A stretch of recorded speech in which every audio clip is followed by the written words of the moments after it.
ये है महाराष्ट्र पुलिस की API Sachin Vaze. Encounter specialist है, लेकिन अब ये खुद ही सवालों के घेरे में है। जिस दफ्तर में पहले अपनी नौकरी और शाबाशी के लिए आते थे, आज उसी दफ्तर में जांच के लिए पहुंचे।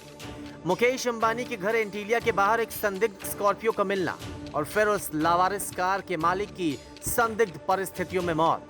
उसके बाद महाराष्ट्र के पूर्व मुख्यमंत्री देवेंद्र फडणवीस की ओर से सचिन वझे की मौजूदगी को लेकर सवाल उठाना।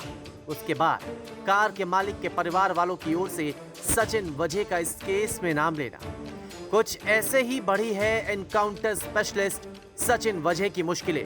जो सचिन वझे एक वक्त में मुंबई में अंडरवर्ल्ड के सफाई के लिए जाने जाते थे, आज एक बार फिर एक केस में खुद ही फंस गए हैं। इस केस में सचिन वझे कैसे फंसे ये भी बताएंगे, लेकिन एक बार आपको बताते हैं सचिन वझे से जुड़ी कुछ खास बातें। साल 1990 में सचिन वझे ने महाराष्ट्र पुलिस को ज्वाइन किया था। इसके बाद थाने में पोस्टिंग हुई और इस दौरान सचिन वझे ने कई बड़े मामले सुलझाए। सचिन को फिर स्पेशल स्क्वाड का इंचार्ज बनाया गया। उसके बाद मार्च 2004 में सचिन वझे सस्पेंड हो गए। ये सस्पेंशन ख्वाजा यूनिस नाम के संदिग्ध की पुलिस कस्टडी में मौत होने पर हुई थी। 30 नवंबर 2007 को सचिन वझे ने अपना इस्तीफा दे दिया। उसके बाद 2008 में सचिन वझे शिवसेना में शामिल हो गए। इन सब के बाद 6 जून 2020 को उन्हें सर्विस में दोबारा लिया गया।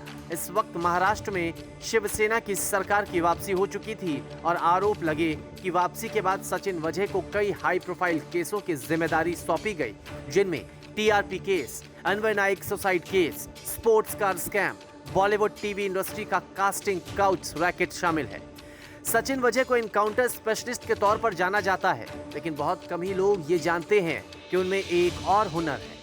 दरअसल टेक्नोलॉजी की काफी अच्छी जानकारी सचिन वझे रखते हैं। कई साइबर क्राइम केस को भी सचिन वझे ने सुलझाया है। मुंबई पुलिस के लिए सेल फोन इंटरसेप्शन यूनिट और ईमेल ट्रैकिंग सिस्टम शुरू करने में सचिन वझे की अहम भूमिका रही है। साल 1997 में इंटरनेशनल क्रेडिट कार्ड फ्रॉड उजागर करने में भी सचिन वझे नंबर 1 पर थे। बात अगर मनसुख हिरेन की करें तो सचिन वझे उसी दिन से निशाने पर आ गए जिस दिन मनसुख हिरेन की लाश मिली थी। 6 मार्च 2021 को पूर्व सीएम देवेंद्र फडणवीस ने सचिन वझे की भूमिका को लेकर सवाल उठाए थे। सचिन वझे पर लगातार मनसुख हिरेन के संपर्क में रहने का आरोप लगा था। देवेंद्र फडणवीस की ओर से लगाए गए आरोप के बाद फिर आती है एक अहम कड़ी। दरअसल मनसुख हिरेन की पत्नी ने सचिन वझे का नाम ले लिया। मनसुख हिरेन की पत्नी विमला हिरेन ने कहा कि 26, 27 और 28 फरवरी को सचिन वझे मनसुख के साथ ही थे और 2 मार्च को भी सचिन वझे के साथ मनसुख थाने से मुंबई गए। वझे पर मनसुख को अरेस्ट होने के लिए दबाव बनाने का आरोप भी लगा है। भी उनको बुलाया तो वो कल भी गए, पर रिटर्न वापस आए नहीं और उनका कॉल मतलब 10 बजे बाद कॉल बंद हो गया और कोई कांदीवली से क्राइम ब्रांच से कॉल आया था। फिर उसके बाद वो उनके जाने के आधे 1 घंटे बाद फोन बंद हो गया। बीजेपी ने भी मोर्चा खोल दिया है और लगातार सचिन वझे की गिरफ्तारी की मांग की जा रही है। इसी बीच सचिन वझे को क्राइम ब्रांच से हटाया गया है। बार बार सचिन एक ही बात कह रहे हैं कि उनका मनसुख हिरेन की मौत के मामले से कोई लेना देना नहीं है। ऐसा मुझे लगता नहीं है सर। वो स्टेटमेंट कॉपी में लिखा है कि गाड़ी आपके पास थी, ऐसा था क्या सर? एलिगेशन है गाड़ी अगर मेरे पास थी या नहीं थी तो इसमें एलिगेशन क्या है? सर आप पे आरोप लगाया विमला हिरन ने कि आपने इस हत्या को अंजाम दिया। सीधा से उन्होंने मैं पढ़ लूंगा और फिर उसको रिस्पॉन्ड दे दूंगा।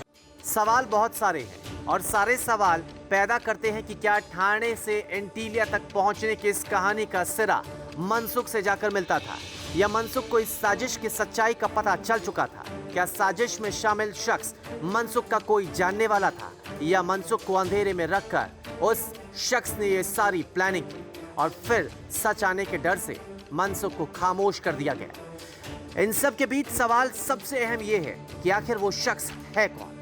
न्यूज़ तक ब्यूरो।